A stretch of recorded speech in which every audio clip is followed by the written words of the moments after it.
Okay, so when we've been discussing self-concepts, we're considering how people go about defining what it is that they are like. So somebody would say, for example, I'm kind, I'm brave, I'm honest. That would be three attributes that you possess. But people are not only concerned with what it is that they're like, they're also concerned with how much do you value each of these attributes that you possess. So how important to me is it that I am brave, honest, kind, etc.? And this evaluation that we make of the various features that make up our self-concept is referred to as our self-esteem. So we can assess self-esteem in a number of different ways. The most common self-report form is using what's known as the Rosenberg self-esteem scale. So this has been around since 1965. It's a 10-item scale that would essentially just ask somebody how do they feel about themselves. So you can work your way through those and see which ones you agree with. So for example, on the whole, I'm satisfied with myself. The items with the asterisks next to them are reverse scored. So a 3 would be reversed into a 0, and then the higher score that you get on this scale, the higher your level of explicit self-esteem. There's a lot of benefits to having high self-esteem. So it's associated with a lot of positive outcomes. So the first of these is in terms of well-being. So individuals that have high self-esteem are associated with lower cortisol. So if you take an assay and measure people's hormonal responses, particularly their stress hormones, which indicate activation of the sympathetic nervous system, then people with higher self-esteem tend to have lower cortisol responding. So it has health benefits for you. It's also got benefits from a goal-setting perspective. There's lots of research showing that the higher your self-esteem, the better you are at setting appropriate and achievable goals for yourself. It's also effective for coping with adversity. So people with high self-esteem are much better at dealing with adversity when it's encountered. One of the routes to this might be you're more likely to set problem-focused goals. So rather than trying to distract yourself or deal with this adversity in a maladaptive way, you are able to come up with strategies that actually deal with the problem head on. And that seems to be effective for coping with setbacks or issues. And related to the point above, there's also some work that suggests that individuals with high self-esteem can deal better with negative setbacks and are better at persisting towards goals. And importantly related to that, they're also a little bit better at being strategic and knowing when to persist and when to drop out or reduce your efforts towards something that's unlikely to lead to success. So individuals with low self-esteem might at times keep trying and persisting on stuff, but end up persisting on things that aren't necessarily appropriate or are not likely to eventually lead to any success. So there's a real value in knowing when is the time to quit. So almost having that confidence in, I've tried my best, I can't do this. Maybe it's more appropriate if I invest my resources trying something else rather than just blindly ploughing on with it.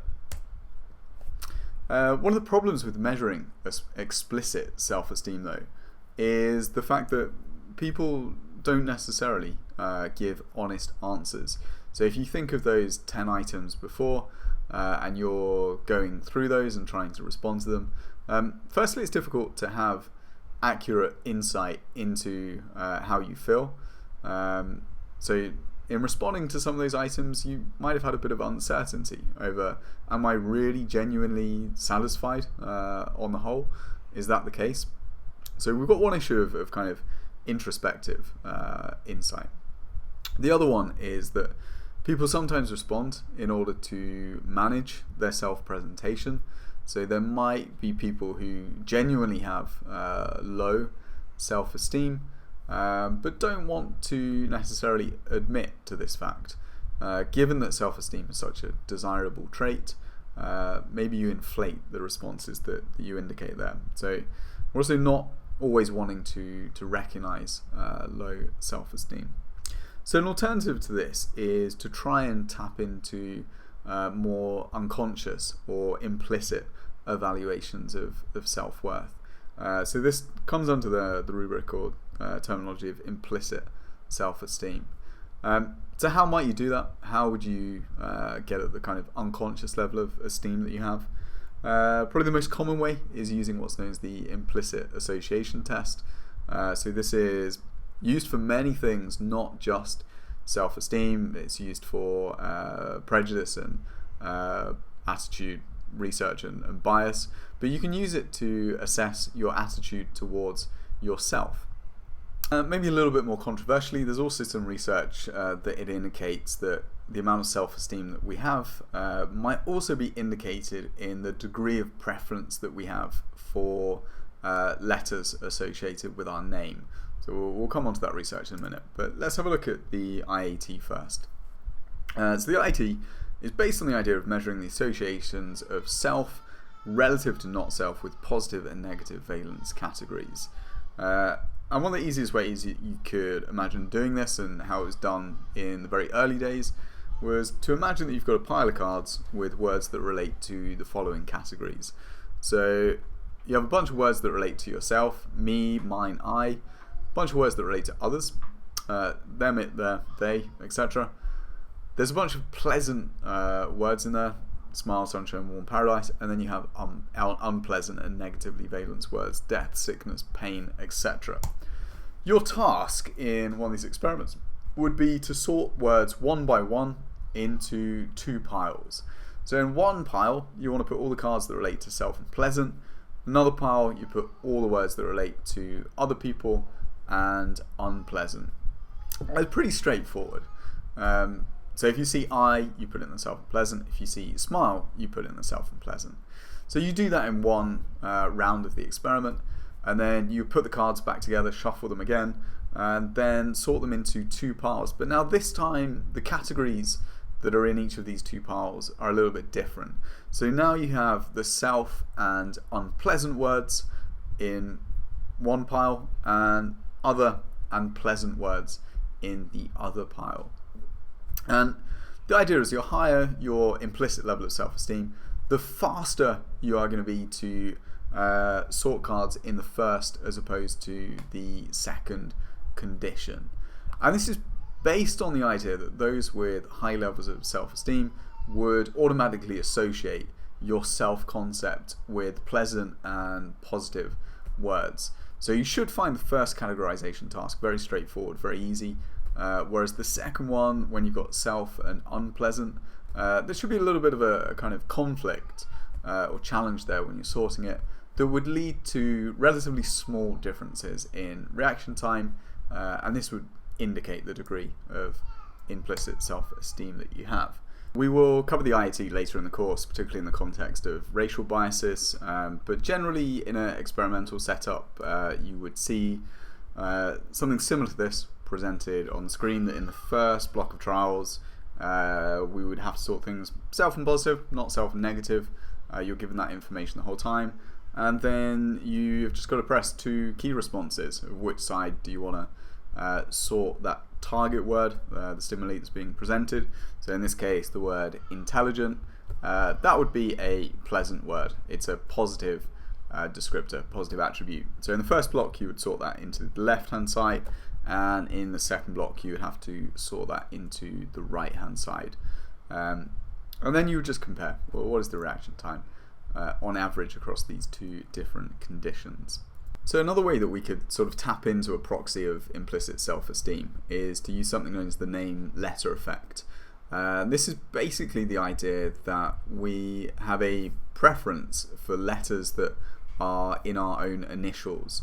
So for me, Harry Manley, H and M are the two initials, and I would have a slightly higher attractiveness rating or a higher preference for the letters H and M. Now, if we wanted to tap into the sort of implicit self-esteem rating, it would be based on the idea that the higher my level of implicit self-esteem, the higher my preference for those letters that relate to my name. So in the figure here, just to illustrate that we demonstrate a name letter effect, you can look at the difference between the red bars, which are people's ratings for different letters on a 9-point scale of attractiveness. So the bar in red is what people give that rating when it forms part of their initial, whereas the bars in green and blue are when it's either a non-initial or it's not part of your name. And you can see for every single one of those letters, maybe apart from N, for every single one, people who have that letter as part of their name show a much higher rating for that letter as opposed to people that don't have that letter as part of their name. Now, the degree of self-esteem or self-evaluations that we make of our successes and failures in life a lot of the time can depend on the particular domain where we have these successes and failures, and the amount of importance that we attach to succeeding in this particular domain. And these are referred to as contingencies of self-worth. So self-esteem is contingent on success and failures in domains in which a person has based their self-worth. And these are going to differ across different individuals. So as you grow up and develop, you're going to start to believe that it's really important that I succeed in that domain, or it's really important that I succeed in this domain. So for some of you, academia, so getting good grades, might be something, a domain that's important. For others of you, sporting success might be the most important thing that you value your self-worth on. So for example, me being useless at playing the ukulele, my musical ability is not necessarily a domain where my self-worth is contingent on this. So for me, it doesn't really matter that I can't really play the ukulele very well. That doesn't affect my estimation of my own self-worth or self-esteem.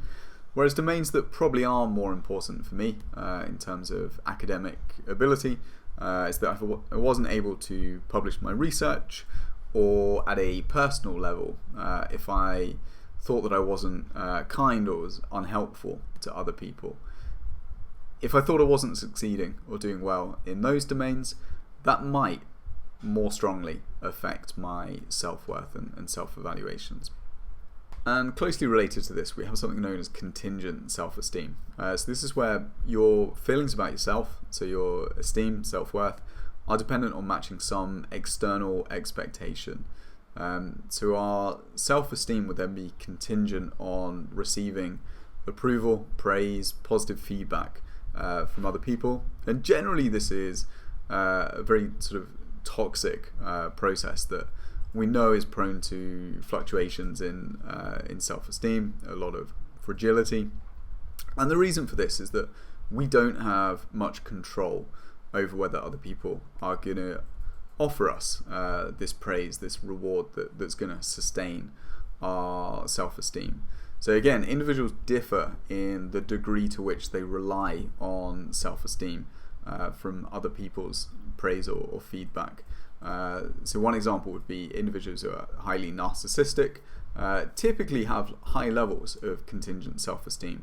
So their self-esteem strongly fluctuates with how well they feel like they're being admired and praised by other people. So one way you could think about this in a real life example is if you're someone that likes to go to the gym, what is your central motivation for doing this? Where do you get your boost in esteem from being a regular gym goer? And it might be the case that you go just to feel good about yourself. So there's some intrinsic reference point that when I go to the gym 5 times a week, I'm hitting a goal that I know is good for my health, and that just makes me feel good. Alternatively, you could be motivated to go to the gym because it gives you a good physique, and then other people recognize your rippling six-pack or whatever it is, and you get your self-esteem through that reward or that feedback of others' attention in that way. And we know that second motivation is generally a pretty toxic or kind of maladaptive motive for doing it. What about the actual function of self-esteem? Well, what is the purpose from an evolutionary perspective of having this? And one theory put forward by Mark Leary is this sociometer theory. So the idea effectively that your self-esteem is something that is gauging how much are you being accepted or rejected by other people. And that would make sense from an evolutionary perspective, that if you want to survive and you want to make sure that everybody is getting on with you and you're part of the in-group, then it will be useful to have some little gauge or monitor to indicate that, yeah, maybe I need to change my behavior or be more friendly, make you be more accepted and avoid rejection, etc. So let's see Mark Leary explain the sociometer theory.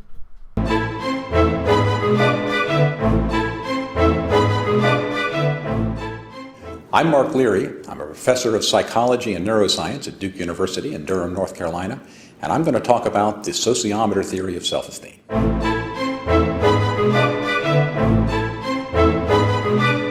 Self-esteem has been a very popular topic in psychology for many years, and I stayed away from it for the first 20 years of doing research as a social psychologist because I felt like I didn't understand it. I didn't know what it did. I didn't even know what it was. Most people conceptualize self-esteem as a person's private self-evaluation, their feelings in their own head about whether they're a good person, a bad person, whether they have certain capabilities or whether they don't, a general sense of happiness with who they are. Clearly, that's related to a lot of things, a lot of emotions and a lot of behaviors, but I never understood why. Why should feeling good about yourself have such pronounced effects on behavior? In the 1990s, I began to do some research on the topic of rejection and how people react to rejection.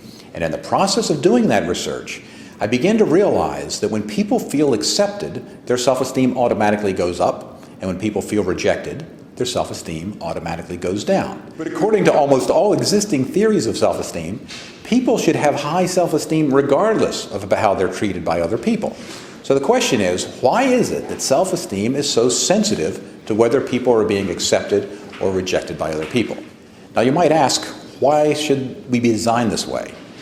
Why should self-esteem be so sensitive to what other people think of us? And I think it's a monitoring mechanism. We need to know, as we're interacting with other people, in a very direct and subjective way, how well we're doing. So when our self-esteem goes up, we have the sense that things are going well. And so we respond with confidence. It gives us the opportunity to take risks and take chances. But when things are going poorly socially and our self-esteem goes down, it's a warning. It alerts us to the fact that we need to be paying attention to how other people are viewing us and pay attention to the quality of our relationships.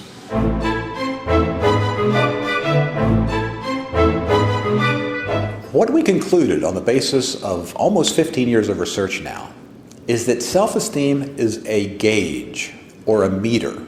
We call it the sociometer. A gauge or a meter of the degree to which people feel they are being accepted or rejected by other individuals.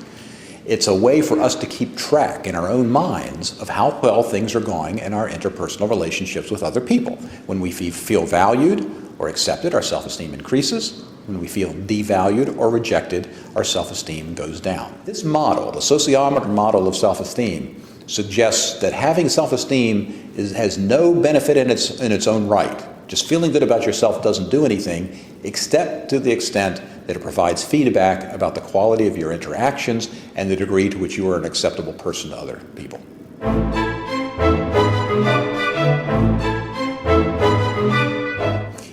You might wonder how we could study this in a laboratory setting.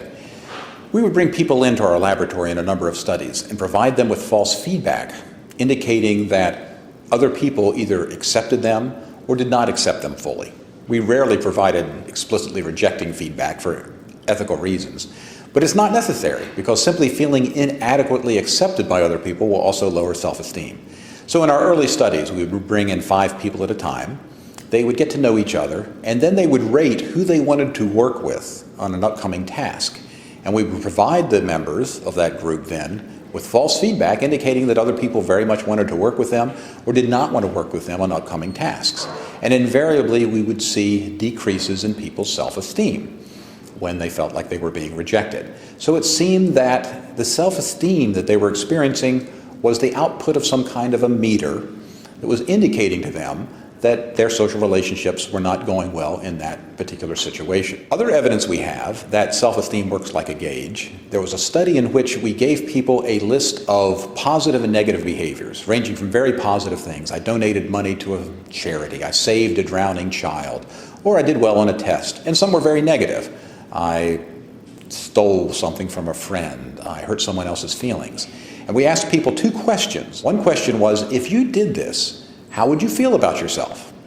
From it would make me feel much better about myself, it would make me feel much worse about myself. And we also asked people, if other people found that you did each of these behaviors, how would that affect how they felt about you, from where they would accept me more to they would reject me more? So we could correlate people's ratings of how they would feel about themselves with how other people would respond to them in terms of acceptance and rejection, and the correlation was gigantic. It was if people's feelings about themselves was an indicator of how they thought other people would respond to their behaviors. Now that's important because it helps keep our behaviors in line. When you contemplate engaging in a particular behavior and you think to yourself, boy, I would feel badly about myself if I did this particular thing. If I didn't go to the friend's party and I made up an excuse for it, I'd feel badly. What's that telling you? It's telling you that your sociometer is saying that if you did this behavior and someone else found out, they would be less likely to accept you. That's why we don't do things that make us feel badly about ourselves. It's not because we have a need to feel good about ourselves. It's not that we have a need for self-esteem. It's that self-esteem is keeping our behavior in line by giving us feedback about how other people might respond.